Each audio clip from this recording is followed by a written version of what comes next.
today we have a very special guest. Now, here's a bit of his background. In the year 2004, he auditioned for the American Idol, and his audition went very well. Although he didn't go past the audition, he went viral. And from that, he got a record deal, and he sold over 200,000 copies. And in 2012, he worked as a crime statistical analysis for the LA County Sheriff Department. And now he's a motivational speaker and a business coach. And his Chinese name is Hong Hing Cheng. Ladies and gentlemen, I would like to introduce to you today's special guest, Mr. William Hong. Woo! Yeah. Hello, William. Hi there. Hello. Hello there. Long time no see. So, Yes. where have you been these few years? The last few years, I've been focusing on motivational speaking, like you mentioned. I help the managers from organizations to make conscious choices to improve their communication so that they can inspire the employees. They can have more productive, live happier lives. It's like a choice to become a champion. Okay, so we're going to dive deep into that later on in this interview. To start things off, I know a lot of listeners are very interested in the background story of your American Idol audition.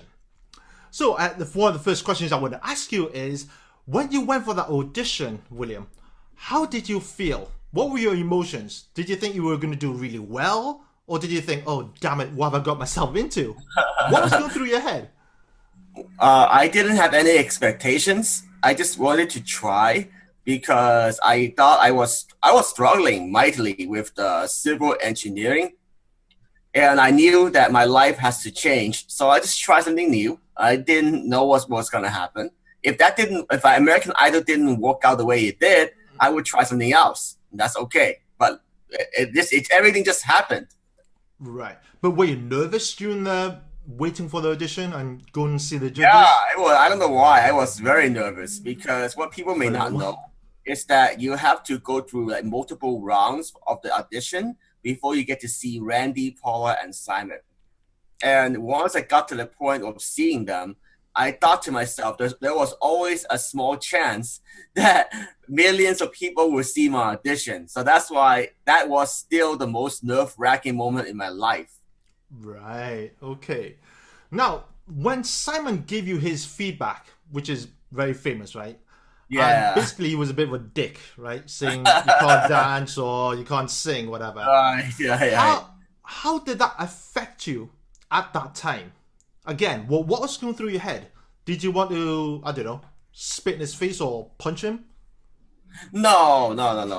That's the thing about me. I understood that Simon was just playing his role, so did the other judges. So I didn't take it personally.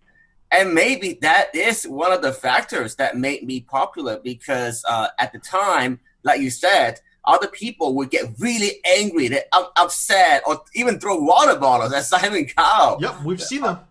Yeah, but I didn't feel the need to do that. So you just accepted it, and you thought that's how things go. Yeah, I mean, like at the time, I didn't think much of it. To be honest with you, I just thought that nothing will happen. My life will be normal. But who knew? yeah, who knew? Indeed. Right. Now, William, after the audition, you went on a lot of live shows and you released albums, you sang in arenas, football arenas. What was that like? Was it everything you imagined? But yeah, it's just opportunities keep coming, and I'm very fortunate in my life. I wanted to thank all my supporters, mentors, and coaches throughout all these years. Right. Different people supported me over these years. They are deserving champions. Right, William. So you had mentors as well. Of course. Doing this. Right. Okay. And what kind of mentors did you have? Well, I didn't have a lot of support in the beginning, but as I kept going along, I realized, not only I have some supporters like fans, right? Mm-hmm. But I also have people that want to see me do well. So Like I have like other business coaches, image consultants. I meet a lot of people along the way. Well, okay, there's no doubt that you have a lot of confidence, right? And being a motivational speaker like completely matches your skill set. Yeah, thank you. I just want to know what made you become the William Hung we know. Was it because were you born with that characteristic, or was it because of the books you read, or was it because of your parents' upbringing? What was it? I think it's a combination of everything you mentioned. Like my one thing that stood out to me, my mom would tell me that it's okay to fail as long as you tried your best. Right. And that's actually uncommon, as we're both Cantonese in Hong Kong. And sometimes in Hong Kong, when students study and they don't get the top ranks, the parents will be really harsh on them. Whip them. My mom, even though she's not the first person, she actually has an uncommon perspective relative to other Hong Kong parents. So would you say your parents were harsh? Was your harsh? No. They were understanding. I'm saying that other parents in Hong Kong when I was growing up, they don't have that perspective. They would say like, if you don't get rank 1 in your next test, you're stupid. You're an idiot. You had low IQ. Right. Okay. So you think it was your mom's upbringing which helped you, saying it's all right to fail, and also because your own personality as well. Yes. You were born like confident, and you just weren't afraid to do things which you want. Yeah. I don't know why. I think for me, I'm not someone that lives with a rigid structure. But I just go try different things, whether it's travel, whether it's different games or whatever, or like hang out with different kinds of people. Just try. Just do what you feel in your heart. Okay. So it's pretty amazing hearing that story of yours. So, I thought you had some training or whatever, or some serious story which made you like super confident in or daring to do what you want. But it seems that everything was your parents and also your own personality. Yes.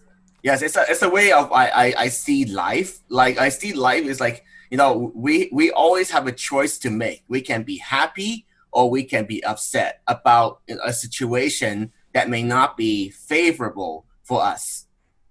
So nowadays, William, you're on a different path. You're not in the show business. You're not into music now. Right now, you're a motivational speaker, and you're also a business coach. Mm-hmm. Right? Yes. Can you tell us what made you change and decide to go down this path? Well, that new direction for speaking and consulting, I started like last few years. And I decided to go toward this path. It's a long story. I mean, what happened was that like during the first 4 years, since my American Idol audition, everything went great. I was living the dream life. Like you mentioned, the record did really well. I travel everywhere, perform everywhere. I thought, wow, if my life is like that, nothing wrong with that. Nothing wrong at all. Yeah. And then things started to slow down. I didn't get those kind of same opportunities. So I went back, finished school. And for many years, I got some opportunities here and there to stay relevant, but it wasn't the same as before. So, and then I thought to myself, wait a minute, is there something else I can do to make an impact in this world? It's like, I know that I'm more than the average person. I should never settle for being an average person. And that's when I go for I thought to myself, wait a minute, my first album, Inspiration, did so well. Why not try to speak? Why not use that as a theme and just see what happens? Mm-hmm. So you love what you're doing now. It's your passion, right? Yes, it is. I like it. So, William, can you tell us what services do you offer? And also, who is your target market? I would say that my target market would be managers, and ideally it'll be like technology or software project managers, because they go through a lot of stress. And I actually been working with software projects as a middle manager for Department of Public Health for the last 3 years. Right. And the way I want to work with them is that I want to do it more like a strategic mentoring, 6 months or more. So I'm not going to work with that many clients. I only need to work with a few. Okay. Can you talk us about the process of how do you work with clients? For example, if I contacted you and say, hey, William, I want some coaching, or I don't know, procrastination or confidence. What is the process? Like, is it online or do you do it by phone?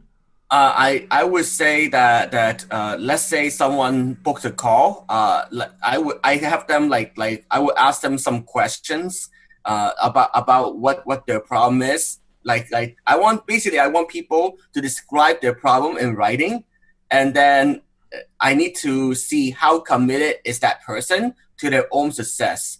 And then when I do the consultation, then I can go deeper. Procrastination, I have that problem too, but everybody's problem is procrastination is different. What is the root cause? Maybe go into the why. Why are you procrastinating? Why are you not doing the things that you want to do? Because I also have problems with either it's confidence or motivation, or for example, a lot of my clients are afraid to do videos. Okay, so if they say, hey, record a video, put it on YouTube, it will get you some views, it will get some sales. They are just so scared to do that. They would never do that. Even for me, right? I'm a pretty confident guy, but I don't like posting on Facebook. So if you tell me like, hey, Alan, I'm not the type that will take a picture of my breakfast of who hasn't seen fried eggs and sausages. Yeah. So how would you help them, for example, overcome this? Well, it goes back to the why you do what you do. Like if the video is important to you, you will make the choice to make it happen. No matter how scared you are, you're going to make it happen. I have one of my best friends. She works in the insurance industry. She told me that she has no problems talking one-on-one, but she hates giving presentations to big groups. So I asked her, how important is it to you? And she said it's very important because she has to speak to people to get contracts, get agreements, and whatnot for her business. So okay, so are you going to do something about it? What are you going to do? What are you going to do about it to move things forward? Because at the end of the day, we have two choices. Either you do it or you don't, right? Yep. So if you choose to do it, then you say, okay, well, maybe you tell yourself that, okay, it's not the end of the world if my presentation is not perfect. It is more important for me to get my message out there. All right, William, for your business, how are you currently marketing your business now? Well, what sort of methods do you use? Can I share a bit with the listeners? I use social media for my presence, but I don't. The way I look at it, that's not really like direct marketing.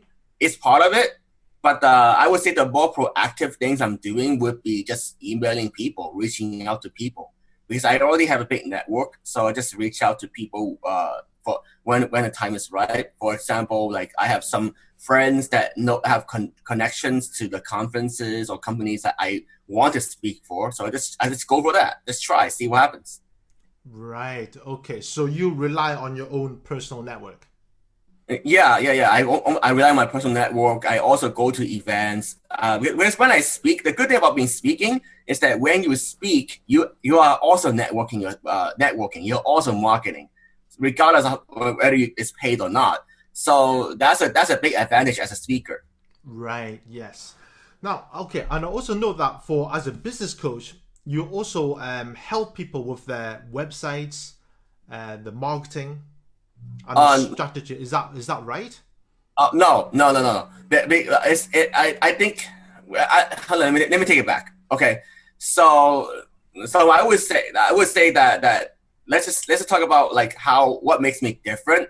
Because it's my philosophy. So my philosophy is I want my friends and my clients to find raving fans.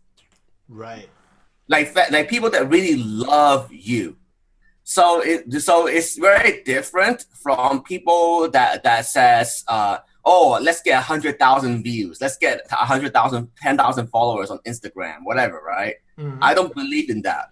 That's not my philosophy. That's not how I help people. I would tell people to be more narrow and then get people that really love you. And because you don't need that many, maybe 10 is enough, 3 is enough. Who knows, right? Depending on what your business is. Right. Okay. Very interesting. So, William, if people decide to hire you as a coach, where would they go? They would go to my website, willhung.com, WILLHUNG.com. The simplest way is to just reach out to me. My contact information is on the website. So there's there's an email there, so you can just they could just shoot me an email. Great. Okay. And one last question. There's a question which quite a few people emailed me. I wanted to ask you is, they want to know is, what is your typical day look like? I mean, like every day is different, right? But like your typical day. Okay. So right now, I would say I work as a full-time job for the Department of Public Health. So that my typical day for Monday through Friday that I work, I just get up, have my morning routine, maybe like meditate a little bit. Oh, you meditate? Yeah, just a little bit, like 5 to 10 minutes. Take some deep breaths, clear my mind. Yeah, and then go to work.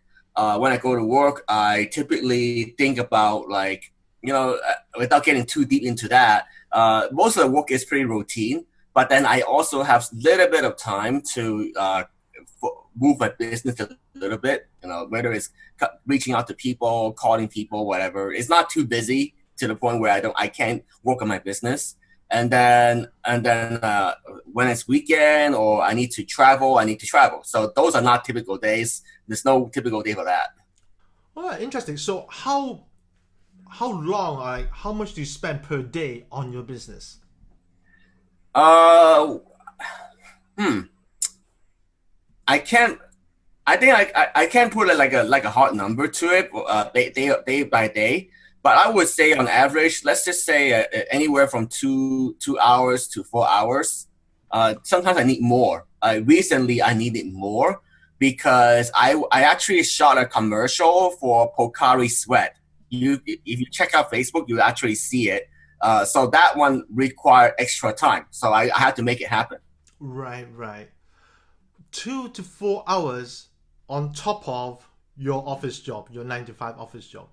Yeah, it's around that. Sometimes more, sometimes less. Like sometimes I'm so tired that I don't want to do anything. But usually I schedule, like for myself, my lunchtime is 1 hour. I actually just eat at my desk, eat really quick, and then I take advantage of the time and make things happen. Well, great. Thank you, William. Thanks for being on the show, man. It's a pleasure having you.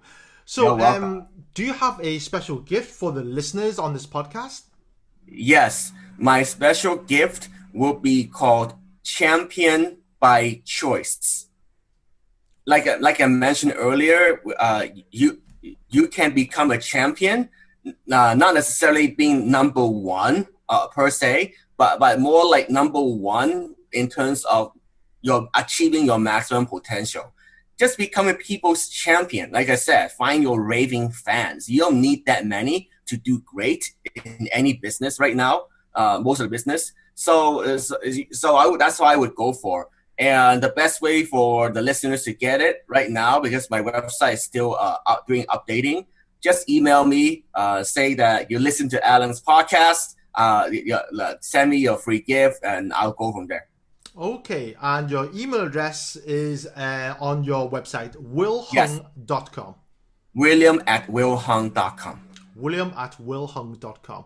Okay, Yes. Great. William, thank you for being on the show. It's an absolute pleasure, and all the best on your business. Thank you very much. Thank you.